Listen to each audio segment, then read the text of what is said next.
Prahara. Waduh, berat. Prahara Padangkara kayaknya. Prahara itu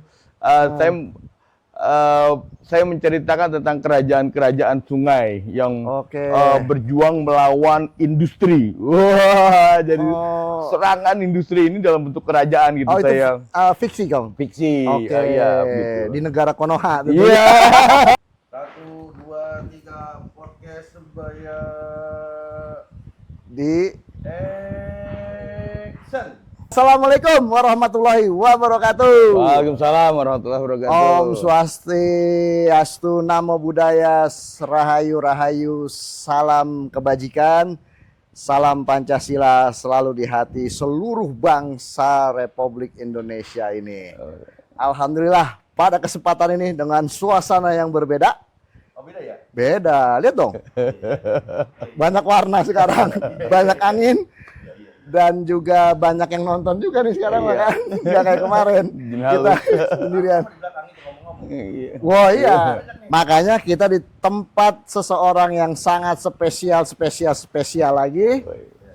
Beliau adalah tokoh budaya, tokoh masyarakat, tokoh spiritual, ya. Ya, tokoh Gusen. Saya selama ini mengenal beliau sebagai panutan juga, senior juga. Saya memanggil beliau adalah Kong Komar. Tepuk tangan.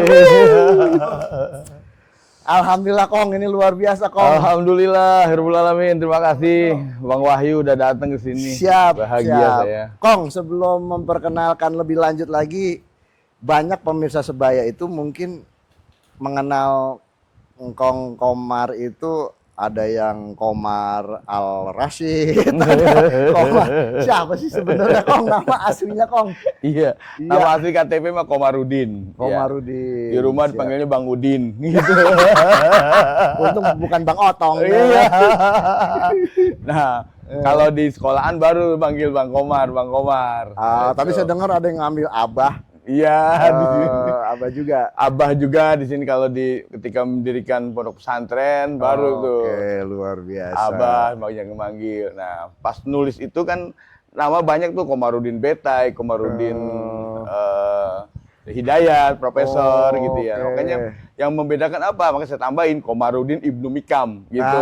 Mikam itu nama bapak saya. Omar bin Mikam. Harusnya. Iya. Karena diarabkan menjadi Ibnu gitu. Luar biasa. Nah, ketika nulis saya kasih inisial Kim gitu. Bukan Kim Jong Un, bukan. Bukan Kim Jong Un. Jadi banyak tuh yang manggil Abah Kim gitu, Bang Kim. Iya, Bang Kim gitu ya. Apa baik dah panggilan saya mah. Luar aja biasa. gitu. Kong, sebelum kita lebih mendalam, kita apakan Jap? Kulitin. Sebelum kita kulitin Kong, mungkin rekan-rekan sebaya, pemirsa podcast sebaya ini kan baru ada yang kenal nih sosok Engkong yang sekarang nih, yang hari ini, yang sudah menjadi tokoh budayawan dan tokoh-tokoh masyarakat. Sebelumnya Engkong itu latar belakangnya itu apa Kong? Saya latar belakangnya LSM, wartawan dan penulis gitu. Saya menulis buku tentang pernikahan yang sakinah mawaddah warahmah gitu. Konsultan. Tapi keluarga saya berantakan terus. Ya, itu berarti praktek langsung Kong. Iya, itu kajian langsung gitu. Bukan dampak. Banyak doa kali, banyak yang pengen gitu ya. Iya, jadi benar-benar sangat mendalami sebuah teori gitu. Iya. Jadi nulis buku, nulis novel, nulis ini, ya orang lebih kenal saya sebagai penulis gitu sebenarnya. Novelis gitu Kong ya. Novelis, tapi setelah rumah tangga berantakan, akhirnya saya nggak punya semangat itu. Saya malu sama huruf-huruf yang menari-nari ketika kita menulis gitu. Akhirnya 2011 itu saya berhenti bukunya gitu. Oh, terakhir 2009. Iya, 2011 gitu. Oh, 2011. Sampai 2011, kemudian belum ada lagi yang terbit di penerbit konvensional. Tapi kalau di penerbit online ada di Pizo Novel itu saya masih nulis beberapa novel-novel. Terakhir apa Kong judul itu Kong? Prahara. Prahara Madangkara kayaknya. Prahara itu saya menceritakan tentang kerajaan-kerajaan sungai yang berjuang melawan industri. Wah, jadi serangan industri ini dalam bentuk kerajaan gitu saya. Itu fiksi, Kang? Fiksi. Iya, betul. Di negara Konoha. Iya, betul. Tentunya di negara Konoha. Iya. Jalannya tidak di atas air kok. Iya, bisa di atas air, bisa di atas langit gitu. Di mana-mana ya. Yang jelas adanya di ruang artifisial gitu. Nah itu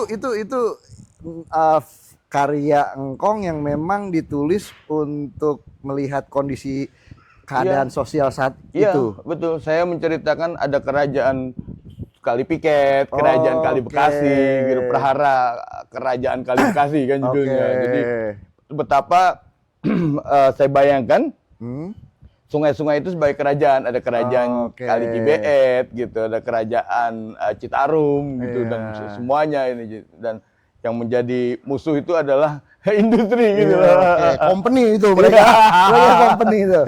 Company milenial. Memang sejarah itu kemarin kita udah kedatangan tamu spesial juga Kong Mang Iim tuh, ahli sejarah. Betul. Dan dia memiliki teori bahwa itu guru saya tuh. Itu luar biasa itu. Iya, luar biasa. Kawan sih satu liting saya Siap. Dia bilang bahwa sejarah itu tidak akan terulang, tapi akan kembali berjalan secara paralel gitu, Kong. Betul. Dan saya melihat memang di sini industrial, apalagi wilayah kita di Bekasi ini, Kong ya, kabupaten maupun kota ini, memang industrial itu sudah menjadi segmentasi yang meraksasa bagi saya gitu kan, melahap segalanya. Betul. Dan ini kenapa nih kita kesini, Kong? Karena tema kita ini tema kearifan kepada lingkungan alam. Semesta. Betul. Kenapa? Iya. Bukan ayam, alam. Alam semesta. Alam semesta. Kenapa? Karena saya melihat bahwa target utama penghidupan manusia saat ini lebih banyak di ranah industri, gitu Kong. Betul.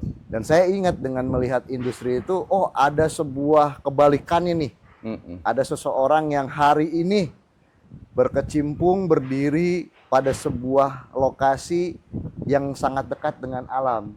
Betul. Sebagaimana sekolah alam prasasti namanya pemirsa. Jadi Kong Komar ini memiliki mengelola sebuah sekolah bernama Sekolah Alam Prasasti. Betul. Nah, itu di latar belakangnya apa, Kong? Iya, sebelum ini kita kan aktif melakukan kajian-kajian dengan kawan-kawan budaya, analisa, kajian fakta, turun ke lapangan dan mencoba merekonstruksi kembali sebenarnya apa yang sedang terjadi, kemudian juga kira-kira solusinya seperti apa yang harus kita lakukan gitu. Dan kita melihat bahwa hari ini pilihan atas pembangunan itu rada-rada melenceng begitu. Pemerintah daerah melakukan sesuatu yang disebut pembangunan, tapi aslinya itu adalah konversi dan penggerusan nilai-nilai lokal. Aslinya yang terjadi aja penjajahan terhadap kearifan lokal, budaya lokal, di mana semua lahan sawah itu dibabat habis, dijadikan perumahan atau dijadikan pemukiman atau dijadikan industri gitu. Nah ini kan sesuatu yang kemudian menjadi tantangan betapa yang ada itu lalu menimbulkan bencana alam, bencana ekologi gitu. Misalnya ketika di tengah-tengah wilayah Tambun Selatan, wilayah Tambun Utara, gitu, Cibitung, Cikarang Barat, itu dibangun perumahan, maka sementara air itu kan dari selatan ke utara, hulu ke hilir. Dari hulu ke hilir, maka ketika hujan itu sampai di daerah-daerah tengah Bekasi, kan nggak terserap. Tidak masuk ke bawah karena sawahnya sudah berganti dengan pemukiman, dengan aspal, coran, beton gitu. Nah itulah kan dirujuk terus ke kita yang di utara gitu, maka terjadilah bencana banjir gitu. Ini kan sesuatu yang harus kita evaluasi secara fundamental. Ini kok industri pilihan pembangunannya malah mencelakakan gitu, malah mencelakai peradaban.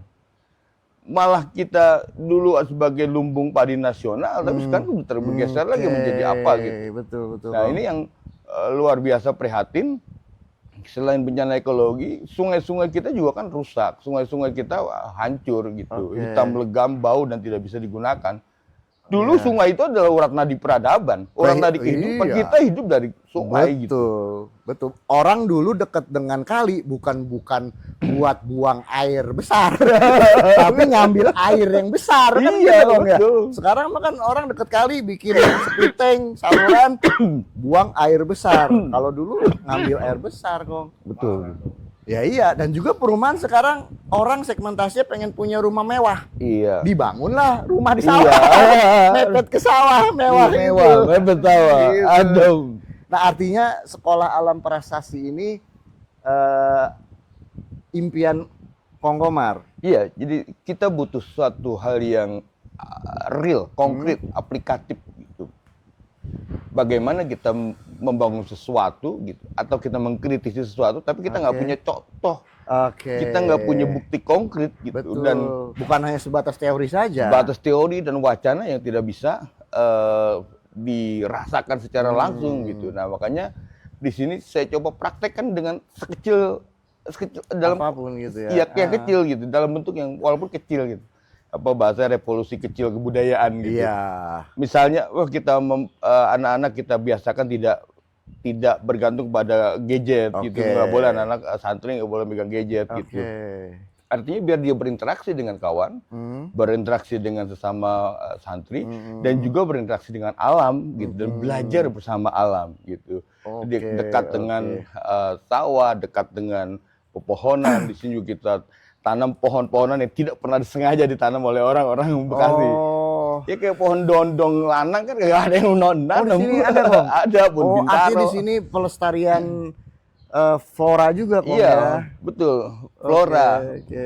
Jadi ini juga didukung, termasuk Bang Iwan Bonik, kita menanam pohon. Itu pohon bambu kuning itu beliau yang nanam itu. Gitu. Dari 20 yang dia lestarikan, bibit, kemudian yang hidup itu 3 itu dari 2017. tiga rumpun itu. Luar biasa. Berarti artinya guru yang sebenarnya di sekolah ini adalah alam. Kong mah cuma sebagai fasilitator. Betul. Memberikan ruang, menciptakan ekosistem sehingga anak-anak bisa belajar dari ini. Dia secara psikomotorik bisa manjat-manjat, bisa naik-naik. Ya. Makanya kita sediakan itu ada tangga gitu, jembatan, fasilitas bisa interaktif lah untuk mereka. Betul, gitu, Kong ya. Betul. Ini santrinya ada berapa orang nih, Kong? Total ada 38 orang, yang menginap di sini ada 25 orang. Nah, dari 38 orang itu yang bayar cuma 2 orang. Luar biasa. Ya makanya kan donaturnya beliau nih. Supaya Insya Allah demi alam ini, demi pendidikan ini kita support semuanya, Kong. Iya, kalau nggak punya berat Iya, nggak tahu gitu. Ada imbal kan. Anak muda ini penerus bangsa kita, Kong. Bagaimanapun juga. Regenerasi. Betul. Dan kita sampaikan ke dia, ke anak-anak, hari ini kita menerima sedekah, katanya gitu. Nanti suatu ketika kalian yang memberikan sedekah kepada generasi selanjutnya. Jadi berputar begitu. Betul. Ini udah berapa tahun, Kong? Dari 2017. 2017 hampir 2025 tahunan ya. 7 tahunan. 8 tahun. Iya, 8 tahunan 8 tahun. Ya. Luar biasa, Kong. Ya, pertama kita bertabrakan dengan mitos dan apa yang selama ini dipercayai oleh masyarakat gitu. Misalnya bahwa pohon beringin gitu ya. Iya. Beringin itu serem. Beringin itu ada penunggunya. Horor deh. Horor gitu pokoknya ini. Nah, ketika saya nanam pohon beringin di sini, itu kan ada yang sampai datang ngelemparin kembang gitu. Sesajen gitu. Itu maksud saya begini, orang tua kita itu, para leluhur kita itu menjelaskan sesuatu kan mungkin tidak terlalu gamblang dan secara ilmiah akademik gitu. Betul.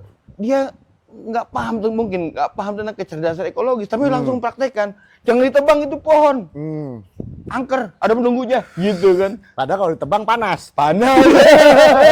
Iya, benar. Iya, itu punya fungsi ekologis untuk penghasil oksigen. Iya, betul. Dia sebagai penjebak air sehingga air bisa menjadi bahasanya itu adalah sumur alami itu kan pohon-pohonan itu, wabil khusus misalnya pohon beringin gitu. Bukan berarti di situ ada jin. Ada jinnya. Karena jin itu mungkin ada di sejumlah tempat Iya. gitu. Ilok di desa ada jin, di kota kagak ada jin gitu. Kalau di kota jinnya udah pindah, Kong. Iya ke jalanan dah. Bahkan ada yang dipakai. Aduh iya. Jadi Iya. celana jin. Celana jin iya. Oh, jadi dulu ini di sini masih kental Ya, masih kearifan lokal gitu, Kong. agak ya? serem juga gitu tantangan itunya misalnya tentang kita akan disantet gitu ya. Oh, gitu, Maka Kong. harus cari ayam cemani. Ayam cemani berapa? Seekor 2 juta. Gitu. Wah, Jadi 2 juta kan bisa buat 3 hari itu kan. tapi Jadi- selama ini nggak ada sesuatu hal yang Alhamdulillah nggak ada sesuatu yang mengganggu terlalu signifikan gitu. Oke. Kalau sedikit-sedikit wah ada Nampak ada orang nangis. Berarti ada yang ngeganggu. Iya. tapi pernah ada gitu. Cuma Obatnya apa? pasrah. Oke. Nah, gua mati-mati dah. Nah, iya, mau Ini apa buat setan? Iya, tapi betul. udah aja mau kabur dari sini lari jauh. Iya, kemana lagi gitu. Iya. Udah pasrah. Iya, Iya, pasrah. dibuat Pasrah lah. Kalau Allah takdirkan mati ya mengapa harus Iya. gini begitu kan? Kan nggak lucu kok. Mati gara-gara setan. Itu yang kita nggak percayai gitu. Iya. Wah. Luar biasa. Jadi memang kampung ini dulunya dikenal sebagai kampung dukun gitu, Oh. kampung pinggir gitu. Tapi alhamdulillah sekarang sedikit banyak udah berubah, udah ada transformasi gitu. Jadi apa, Kong? Kampung Dukun? santri iya. Oke.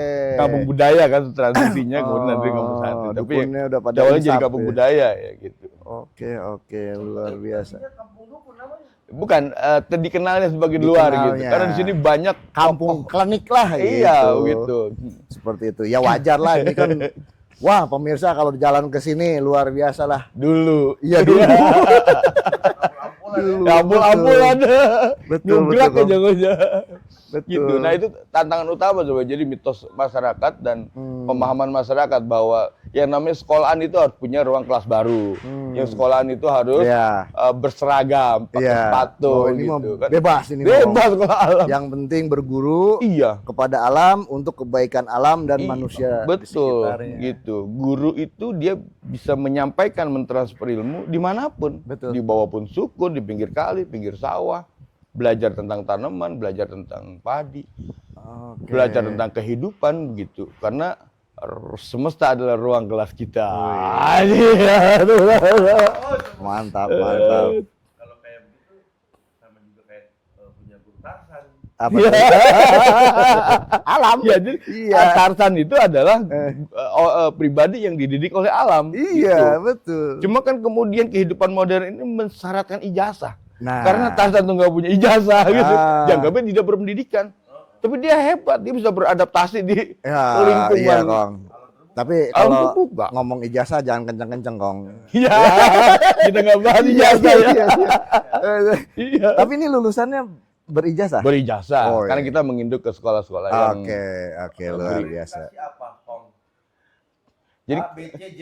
kita tidak mengenal standarisasi. Oke. Standarisasi formal modern seperti itu. Artinya bahwa sekolah alam itu memandang santri atau murid itu dengan 8 kecerdasan. Artinya semua anak yang dilahirkan itu cerdas. Iya. Betul. Laqad iyalah. khalaqnal insana bi ahsani taqwim. Hmm. Sungguhnya Allah menciptakan semua manusia itu kepada sebaik-baiknya. Sempurna. Jadi nggak ada ranking. Masa Iya. orang dibanding-bandingkan gitu ya. Betul, Kong. Ini Wahyu ranking 1, Iya. Apip ranking 1,5. Nah, iya, lahirnya sama kok dari Iya. lubang. Bapaknya sama. Bandingkan gitu. Namanya manusia mah ada lebih ada kurang. Biasa gitu. Nggak ada yang betul. head to head di nggak ada gitu. Jadi Oke. itu awal itu. Jadi nggak ada perankingan di sini. Ukur ya, Kong? Ya, kontrol intelektual itu kontrol ukur. Masih ada hal lain yang menjadi kecerdasan, bagian dari kecerdasan dia. Dan itu artinya landasan yang sangat prinsipal yang harus kita terapkan bahwa setiap anak yang lahir itu adalah sebuah pribadi yang unik, pribadi yang hebat dan sebaik-baik produk gitu dari Allah. Betul. Ya kita kalau menghina bocah, oh tolol lu. Nah, berarti kan menghina Tuhan ya, Iya, Kong? menghina pencipta Nah, gitu. itu, Itu yang betul, utama. Makanya ada anak di sini yang memang dia ya cukuplah bisa baca calistung udah. Iya. Setelah itu ya seadanya aja gitu untuk Betul, intelektualnya. tapi kemudian dia mungkin jago silat, dia latihan silat gitu, dia pentas kemana-mana gitu. Biarlah alam yang membentuk karakter mereka. Iya, kita nggak bisa katakan ini anak bodoh amat untuk kelas 6 SD masih belum bisa baca gitu. Ya karena memang dia punya potensi itu adalah psikomotorik mungkin, jadi tidak intelektual gitu. Atau dia asuhnya ya. Betul. Jadi ada kecerdasan yang kita harus mapping dia ke bakatnya gitu. Dan kemudian bakatnya itu yang kita munculkan gitu. Luar biasa Kong. Ya nih, misalkan ada orang tua nih. Ya. Datang ke sini, keterbelakangan mental. Mau kagak ngurusin tuh? Kalau keterbelakangan mental itu ada beberapa persyaratan yang harus kita penuhi. Ada shadow teacher, ada psikologi, ada ini. Itu kita masih belum siap ke arah sana gitu. Cuma kan ini ada yang dia terbilang normal, tapi kemudian tidak bisa mengikuti, normal-normal aja, itu masih belum bisa mengikuti standar. Belum tentu mengikuti ya? Iya, belum bisa mengikuti gitu. Jadi dia harus kita perlakukan sebagaimana lazimnya manusia gitu, dengan kecerdasan-kecerdasan yang ada gitu. Sementara kalau yang itu namanya ABK, anak berkebutuhan khusus, itu dia harus... Iya, nah kalau ABK itu harus di lembaga pendidikan yang punya persyaratan khusus gitu, ada psikolognya, ada psikiaternya, ada shadow teacher namanya, ada ini, dan kita belum siap. Anak saya juga berkebutuhan khusus gitu. Dan itu kita sekolahkan ke TK Kinasi di Marakas gitu. Jadi tempat lain gitu. Tapi di sini konsep rehabilitasi anak belum bisa, Kong? Tidak. Hanya untuk mendidik saja ya? Iya, ini hanya mendidik yang normal-normal saja gitu lah. Yang berkebutuhan khusus, kita sudah coba ini, memang kita masih belum siap buat itu. Karena itu dananya juga gede, kemudian fasilitasnya juga harus menunjang khusus gitu. Itu semua. Iya. Oke. Tapi nanti kalau seumpamanya ada pemirsa nih ya, ataupun siapalah, dia lagi sekolah tiba-tiba ngelihat. Ya intinya begini. Terus dia mau sokong pembiayaan pembuatan itu, kan gitu, karena mungkin dilihat. Wah, luar biasa. Ya itu memang itu. Siap kalau ada pendana. Jangankan pendana, pendagingnya kalau bawa gitu. Oke, pemirsa. Luar biasa. Kong Komar ini diantaranya selain tokoh pendidik, tokoh media, tokoh LSM, tokoh penulis, juga saat ini beliau menjadi seorang anggota pengurus di Lembaga Dewan Kebudayaan Daerah ya, Kong ya? Iya, saya wakil ketua umum. Wakil ketua, tuh. Waduh. Jadi wakil ketua umum itu ada 3 sesuai dengan subkultur di Kabupaten Bekasi. Ada yang dari Betawi, ada yang dari Sundaan, ada yang dari Banten gitu. Nah, karena melihat kebudayaan di Bekasi ini. Ya, betul. Ragam heterogenitas di Kabupaten Bekasi itu. Oh ya, multi etnis gitu. Ada Banten gitu, ada Lukman Hakim atau Cang Edo. Sundaannya ada Kang Ahmad Jelani. Nah, yang dari Betawian itu saya gitu. Cina? Nggak ada, belum ada. Belum ada. Kalau saya bawa ada, Kong. Iya, Kong bengkong. Thailand. Di Kamboja kalian. Oke, Kong. Itu Dewan Kebudayaan Daerah Kabupaten Bekasi terbentuk dalam inisiasi apa, Kong? Iya. Jadi kita melihat bagaimana komunitas-komunitas yang tumbuh hidup subur dan berjamur di tiap wilayah-wilayah kampung itu, kita harus punya sebuah lembaga yang terintegrasi dengan pemerintah, menjadi mitra kerja resmi pemerintah dan menjadi rujukan dari banyak pelaku kebudayaan begitu, sehingga ada sebuah rujukan gitu, tempat kembali bila terjadi kegaduhan berpikir gitu tentang kesepakatan konsensus kebudayaan dan lain sebagainya. Nah, maka dibutuhkan sebuah lembaga yang punya alamat kerja strategis, dia melakukan sebuah pelestarian gitu, kemudian juga perlindungan gitu atas banyak kearifan lokal atau banyak identitas lokal gitu yang harus dipertahankan sebagai aset kekayaan intelektual dari masyarakat Kabupaten Bekasi. Oke, jadi Dewan Kebudayaan itu sebagai lembaga penimbang ya, Kong ya? Betul. Penimbang, biar maksud saya begini, saya berpikir karena Bekasi ini adalah multi etnis, artinya plural gitu kan ya, dari mana saja budaya bersatu bergabung. Kadang-kadang nggak baik juga salah satu budaya yang mendominasi, Kong ya, betul. sehingga terjadi gesekan kultur kan gitu ya. Dewan ini bisa menjadi penyeimbang kan gitu ya. Betul. Nah, di Bekasi ini sebenarnya lebih dominan etnis apa, Kong?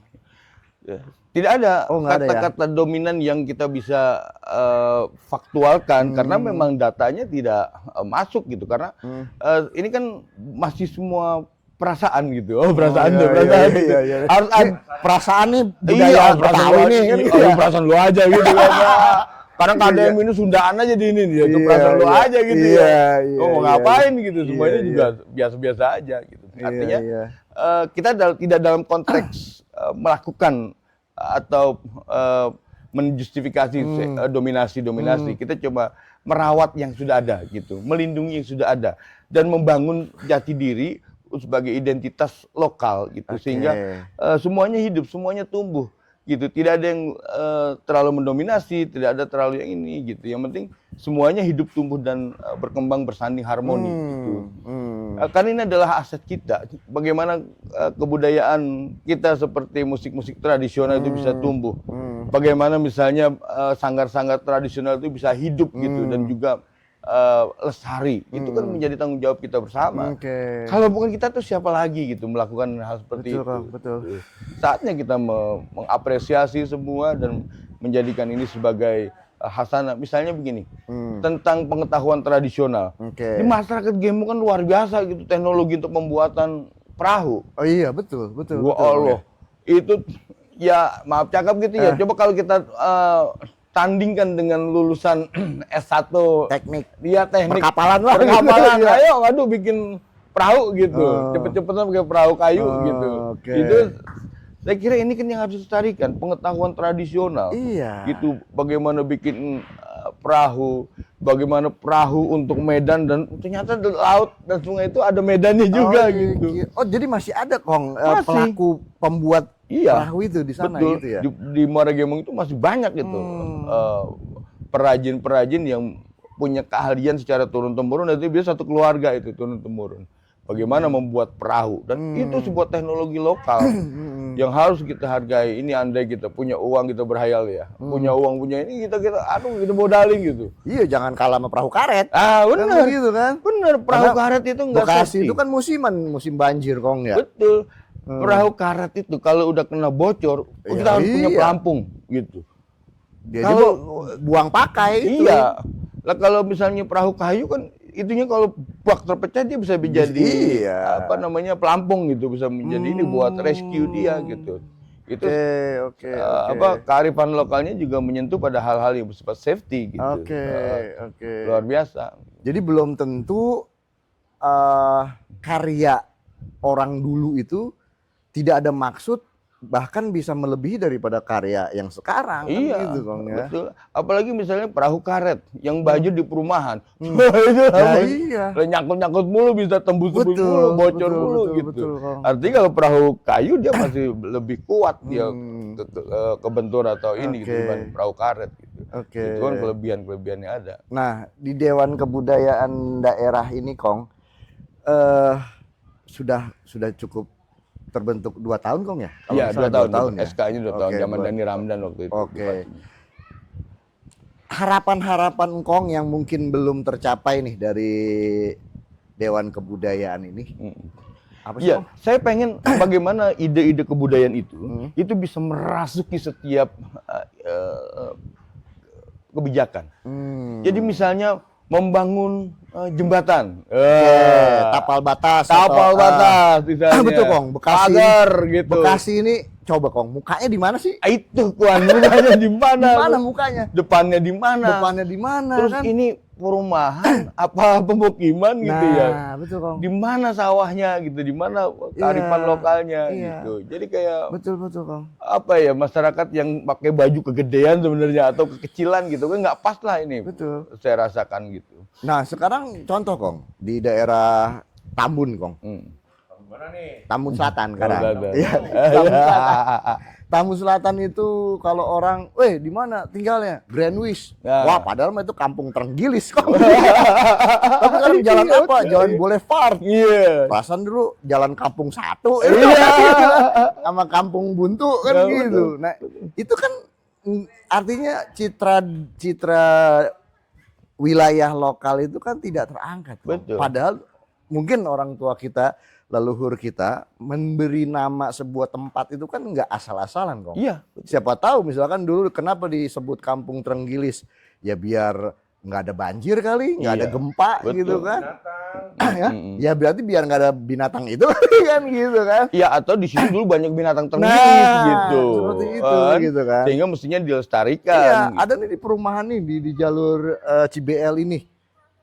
Nama-namanya View Avenue atau apalah, ada Iya. tengah sawah kok. Iya. Namanya nama Belanda gitu Iya, kan. betul. Nah, itu kan dewan itu kan nanti bisa memberikan pertimbangan kebijakan itu Kong ya. Nah, kita mengarah ke sana bagaimana kebijakan yang keluar sehingga membentuk masyarakat ini dirasuki, dijiwai oleh hikmah-hikmah kebudayaan gitu, kebudayaan lokal yang bisa bisa membangun kebersamaan, bisa kebersamaan antara masyarakat dan pendatang dan tempatan gitu, masyarakat asli pribumi. Sekarang kan luar biasa sadis bagaimana perumahannya ada itu, kemudian dia seperti entitas yang datang dari langit. Oke. Dibongkar itu sawah, diuruk yang tadinya rendah diuruk, kemudian dipagar, dikasih nama iya, gitu ya udah kan? kayak Batavia dulu. Lah iya, ntar itu Bang Wahyu yang pengacara terkenal itu ya masuk suruh KTP, Pak, KTP-nya Pak. Lah ini kampung gua masuk, lu jalan ke rumah gua, kagak gua mintain KTP. Iya, bener. Gitu berapa kali kita lewati pengairan kan dia depan rumah itu. Bener. Gua nggak pernah dibeliin KTP gitu kan. bener. Gua masuk ke KTP lu pikir gua maling gitu ya lah. Ini kan sebuah diskriminasi, saya kira ini tidak Bhinneka Tunggal Ika. Walaupun secara tidak langsung. Ya, gitu. tidak langsung. Ya Pak, maaf. Saya cuma melaksanakan ini kan gitu. Iya, Ya gue juga iya, tega lu kan. Dia orang Betul, kita kan. juga gitu. Nah, ini kan yang harus kita evaluasi secara fundamental gitu. Betul. Artinya bagaimana warna lokal, kearifan lokal itu demi kebersamaan. Iya. Bagaimana pagar-pagar itu juga kemudian membatasi arus air gitu. Oke. Air terjadi kebanjiran, air Betul, terjadi bencana ekologi. Itu kan gara-gara pembangunan yang ini. Pembangunan yang tidak berbasis pada kearifan lokal gitu. Kita tetap menghargai para developer atau para pengembang ini, tapi kita berharap mereka bisa mengakomodasi gitu, mensinkroniskan lah gitu ya. Konsep-konsep dan gagasan kebudayaan lokal itu bisa masuk dalam perencanaan wilayah gitu. Betul, Kang. Jangan sakara pedewe gitu Betul. loh. Ini kampung-kampungnya Bang Wahyu gitu Betul, loh. Kang. Kata Betul. dia bikin ini main seenaknya aja gitu, main pagar, main tembok, apalagi sampai kalinya dibabat Iya, gitu. iya, Wah, itu kan berbahaya buat masyarakat sekitar gitu. Bahkan ada jalan yang bahkan ditutup gitu oleh perumahan gitu. Tapi memang zaman sekarang udah susah kok. Artinya udah didominasi sama perumahan, akhirnya kebudayaan daerah udah Iya. Ya, betul. dirinya kok. Betul, sulit, tapi bukan berarti tidak bisa kan. Ya. Perlahan tapi pasti kita melakukan edukasi kepada semua, termasuk para developer dan itu, sehingga mereka bisa menyadari tentang sebuah kehidupan yang lebih harmoni gitu Iya. antara masyarakat pendatang dan tempatan gitu. Kan ini melanggar Pancasila saya kira. Kalau misalnya dia hadir di situ tapi kemudian mengeksklusifkan diri Berarti sebagai kalau kayak begitu harus ada ikut campur tangan pemerintah buat betul. Iya, bagaimanapun sama si developer dong. kebijakan Betul, itu penting itu. Ya kan? Betul, Karena betul. kan konteks si developer mah cuma purna jual aja, kagak peduli tuh. Betul, Mencari keuntungan betul. Itu semata. yang harus kita evaluasi. oke, Anda mau kerja di sini kan, di kampung kita, tolong dihargai ini kearifan lokal. Gitu. Buat kita juga kan, buat kebersamaan kita kan, lu jadi orang kampung sini. Masa kamu mau jadi sini jadi seolah-olah menjadi orang lain gitu. Tinggal di satu tempat, kemudian mengeksklusifkan diri gitu. Coba berbaur dan bersama-sama kita membangun wilayah ini, orang kita satu hamparan kok. Memang terjadi itu kok. Iya. Terjadi pengotakan secara rasisme antara orang kampung, orang komplek. Iya, itu betul. tadi individu, Bopung boplek. Individualistik jadinya akhirnya gitu. Nah, ini menjadi sebuah tugas penting tentunya nih Kong buat Dewan Kebudayaan ya. Dan Dewan Kebudayaan itu kan saya melihat pasti dan meyakini diisi oleh orang-orang yang berkompeten di bidang kebudayaan. Dan ya masa sih seorang Kong Komar ini walaupun lebih banyak menggunakan narasi ya Kong ya untuk merubah pola lingkungan dan alam sekitar ini, minimal lah mungkin dengan adanya lembaga Dewan Kebudayaan ini dengan para pengurus di dalamnya dan saya yakin tokoh budayawan yang luar biasa semua Kong ya, kayak ada Mang Drahim kan ya, betul. Pak Haji Asep Sepuluh, iya banyak lah itu senior kita yang di budayawan memiliki semua cara, semua pemikiran, semua jalan gitu kan, dan saya yakin itu bisa akan tercapai kan gitu Kong.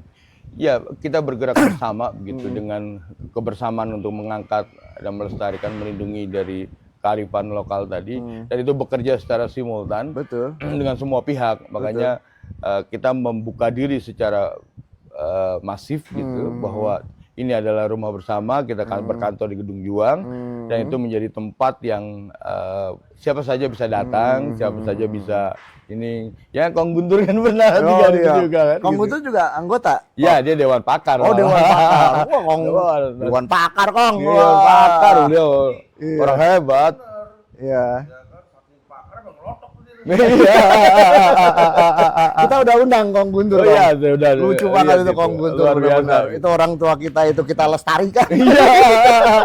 Enggak ada susahnya deh ngobrol sama dia, ketawa terus gitu. Nah, harapan besar Kong Komar terhadap Bekasi ini melihat alam dan budayanya Kong.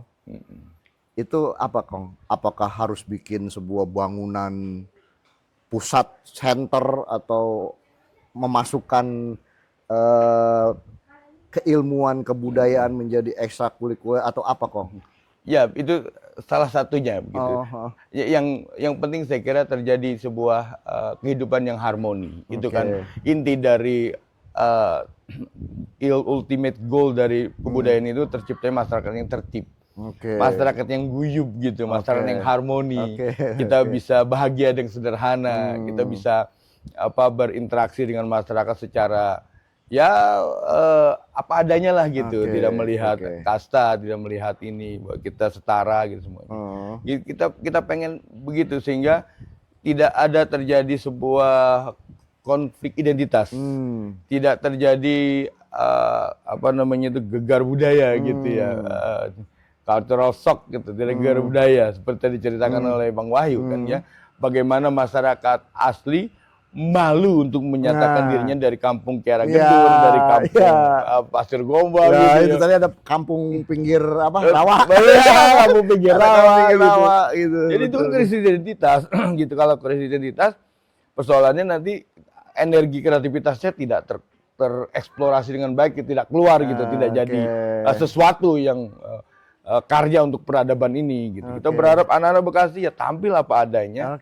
Kita juga orang hebat kok. Kita keturunan Nabi Adam. Iya, siapapun kan keturunan gitu. Itu. Iya, betul. Asalkan tahu tanjakan mah gitu kan. Turunannya menjelas. Benar, turunannya menjelas gitu. Jadi turunan orang senang gitu. Iya. Tapi Kong gini Kong, Bekasi itu kan terbagi dari beberapa wilayah, barat, timur, utara gitu kan.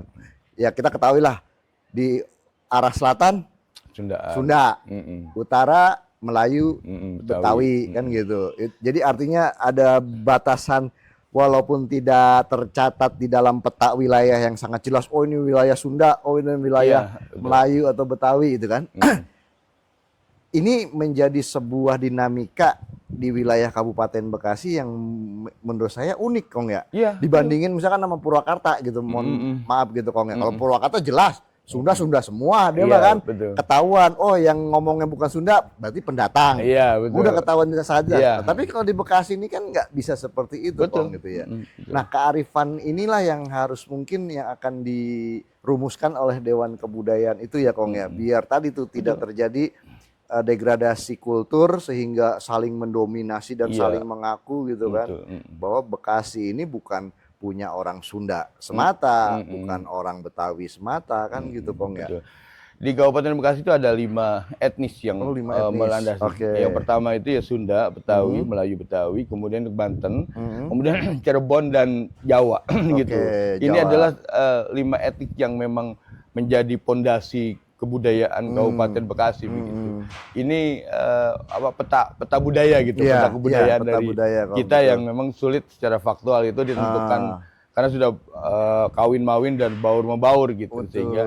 Sehingga kita sudah tampil seperti ini. Nah, kita dengan adanya Dewan Kebudayaan ini, maka semuanya bisa kumpul untuk mengangkat potensi dan kelebihan masing-masing gitu, sehingga bisa menjadi aset gitu, potensi kebudayaan untuk bisa menjadi energi yang membangun peradaban masa depan lebih baik gitu, sehingga semuanya itu bisa turun. Dan ini juga tidak menutup kemungkinan dari etnis Tionghoa atau mungkin Arab gitu, atau dari tempat lain yang bisa berkarya di sini.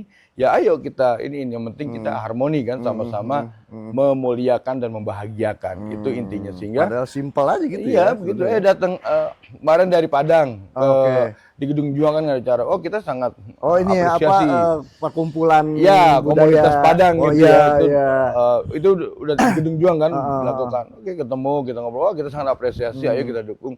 Bahkan kantor kita jadi sekretariat gitu sementara. Nah, itu kan luar biasa gitu bagaimana masyarakat Padang yang memang sama-sama telah membangun Bekasi dengan toko warung Padang yang siapa sih nggak kenal warung Padang gitu kan. Nah, artinya apa? Siapa? Iya. Gitu kagak bener. Iya bener. Artinya Bekasi ini menjadi wilayah toleransi, budaya, adat, suku, Kong ya, yang seharusnya bisa menjadi sebuah kekuatan kan di dalam wilayah ini kan begitu, dan juga bisa menjadi sebuah hambatan juga apabila terjadi tadi kan dominasi salah satu etnis, konflik budaya gitu. Betul. Luar biasa. Nah ini yang menjadi PR kita bersama sih, kira anak muda dan semua stakeholder itu kita bisa berkumpul, bergabung dan menyumbangkan, berkontribusi atas pergerakan kehidupan ini dengan atensi, dengan potensi kebudayaan dan aset-aset kekayaan intelektual kita begitu. Makanya di Dewan Kebudayaan itu kita angkat tentang objek pemajuan kebudayaan, seni, budaya, kita mengangkat kearifan kampung gitu ya, seperti kemarin sampaikan Bang Sakiran. Gitu. Tiap kampung itu punya kelebihan, tiap kampung itu punya identitas, tiap kampung itu punya pengetahuan tradisional, punya teknologi tradisional gitu, punya bahasa. Nah ini kan yang harus kita apresiasi sebagai sebuah keragaman, apresiasi untuk menjadi sebuah kekayaan gitu, bukan sebuah satu yang memalukan kan, saya kira gitu, karena bahasa itu emang sudah inherent di masyarakat. Sehingga kalau ini udah bisa tercipta secara harmoni gitu, sehingga kita bisa tumbuh bersama, tidak ada yang lebih, mungkin tidak ada mendominasi, tidak ada yang lebih, bahkan bisa saling mengisi, saling membantu. Betul, gitu. Dan itulah yang namanya Indonesia itu sebenarnya. Betul. Kalau konteks saling mengisi, kayak alat yang di belakang ini dong. Iya betul. Jadi kalau musik tradisional itu nggak bisa sendirian. Kalau gitaris orang main gendang ya monoton, bosan kan orang. Tapi ada perpaduan itu betul kok. Iya, hatta sampai gong sendiri yang cuma dong. Tidak ada harmoni. Iya, benar. Lu pinter juga, Cap. Iya. Jadi semangat dari musik tradisional itu kebersamaan. Iya kan, nggak ada kekompakan bareng-bareng. Coba kalau musik modern dia bisa kan biola sendiri betul. kan, dia solois gitu, dia gitaris gitu. Tapi berarti alat seni ini Kong Komar dapat apa beli? Dibagi. Bantuan dari pemerintah. Iya, ini bantu pemerintah Iya, gitu. berarti kan pemerintah udah bagus. Udah support. Kalau mau Gitu. di pelosok gini juga tetap gitu, itu dapat gitu. Rasak ya. Saya kembali misalnya ada permainan tradisional. Ini kan sesuatu yang luar biasa. Bagaimana misalnya masyarakat dibentuk dari sejak dini dari anak-anak itu, bagaimana berinteraksi dengan sesama mereka, dengan teman-teman mereka, dengan kawan-kawan mereka, kemudian menyelesaikan masalah secara musyawarah dan mufakat, sepakatan. Hom pimpa alaihum gambreng, itu artinya Permainan dia. mari kita main dan kita serahkan hasil kepada Tuhan, gitu. Jadi betapa luar biasa tuh permainan tradisional yang ada di ini, main benteng, main tak umpet, main apalagi gitu. Artinya di dalam permainan itu ada sebuah makna. Ada pembelajaran gitu. Bagaimana masyarakat itu bisa mengatur dirinya. Ya lu lebih tua, lu lebih ini, kejujuran ini. Kemudian ketika ada masalah, udah selesai di situ. Nggak dikit-dikit masuk polisi gitu, dikit-dikit main ini Nggak gitu. kayak sekarang kok anak-anak pada individualistik itu main game sendiri aja di Main HP. sendiri aja. Dulu mah kan main temprak rame-rame. Rame-rame, gitu kan. Main betul. sendirian iseng. Iya. Ada kok. Seperti itu. Mengintimidasi. Nah. Apa tuh? Nah itu orang tangga dikurung-kurungin begini. Iya. Sampai kurung diri aja. Iya. Ada main petak umpet ditinggal. Ditinggal sendirian dia. Lari dia. Kesian tuh Iya. bocah ditinggal Jadi, sendirian. Secara psikomotorik anak-anak dilatih. Kalau main game online cuman Nah, cuma jempol doang. jempol Yang doang. aktif. Iya. Yang lain kagak dilatih kan. Iya. Coba kalau main bola. Wah, semua aktif kejujuran, bener Kong. fisik, bener daya tahan tubuh gitu. Makanya bener. orang kampung itu lebih kuat. Iya, bener.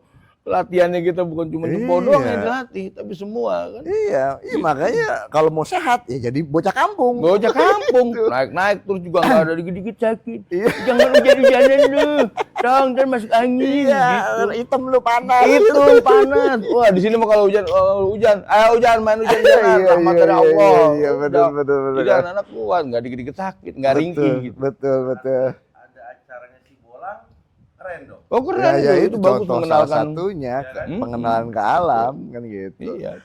Oke, Kong, mungkin dari apa yang tadi disampaikan dan kita bicarakan ini menjadi luar biasa, Kong, bagi Siap, saya. Terima kasih. Karena waktu juga ini kita terbatas kan gitu. Udah 7 jam belum, Jap? Udah. Aduh free kick. Iya. Udah berapa jam? Baru 47. Oh ya, sudah lumayan kita bicara kan seperti itu. Mungkin sebelum kita akhiri podcast Sebaya ini, yang mana podcast Sebaya ini dipersembahkan sini apa sini Jap? Sekolah Sini. Oke. Oleh Sebaya Foundation, Yayasan Mantap. Sebaya yang dibentuk oleh beberapa tokoh besar, Kong. Iya. Ya. Mungkin salah satunya juga Engkong. Iya. Sebaya Foundation ini membuat podcast ini untuk tadi Kong mengingatkan kembali masyarakat akan betapa pentingnya budaya sejarah. Betul. Kata Mang Imah, sejarah itu orang yang tahu sejarah, orang yang minat sejarah, orang yang belajar sejarah akan menjadikan dia menjadi persona yang bijak. Betul. Wisdom. Wise. Ya. Betul, Wise Kong. man. Arif. Iya, Arif. Orang yang namanya Arif berarti Tahu sejarah. Gitu. Oke, Kong, sebelum closing. Ya. Statement Kong untuk pemirsa podcast Sebaya. Ya, semangat terus Sebaya. Saya luar biasa begitu melihat pergerakan Sebaya. Dari awal saya ngikutin semuanya dan ini menjadi aset saya kira, aset kebudayaan, dan aset masyarakat Bekasi. Betul, Kong. Dan kedepannya saya doakan semoga lebih hebat lagi, Amin. lebih masif lagi, Amin. lebih terstruktur gitu. Amin. Dan Amin, kemudian Kong. juga bisa sanggup mewarnai ini ya, Iya. menjadi influencer gitu buat masyarakat Siap. lain sehingga Kabupaten Bekasi menjadi sebuah kabupaten yang hebat.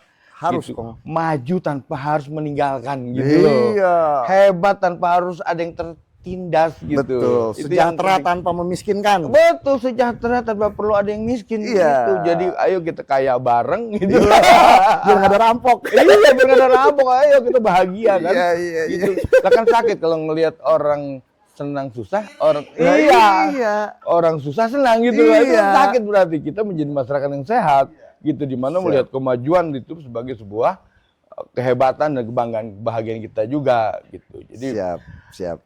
mari kita angkat budaya-budaya lokal, pengetahuan lokal, teknologi lokal, gitu. Kemudian juga game tradisional, Betul. sebagai sebuah kekayaan. Betul, Gitu. Karena betul. kalau bukan kita tuh siapa lagi? Siapa gitu. lagi? Hidup sebaya, maju terus, Allah bersama kita. Amin. Amin. Luar Luar biasa. biasa. Terima kasih Amin. pemirsa. Kita akhiri, insya Allah. Kalau memang kita akan kembali ke tempat ini, insya Allah akan secara live ya, Jap ya. Woi, Biar sedap. banyak yang bertanya, Ya, kita jawab betul. langsung, Dari luar, akan ya. dididik langsung Iya. oleh Kong Komar. Berbagi. Berbagi, oke. Terima kasih, saya kasih juga. akhiri. Terima kasih Kong Komar atas waktunya, sehat selalu. Amin.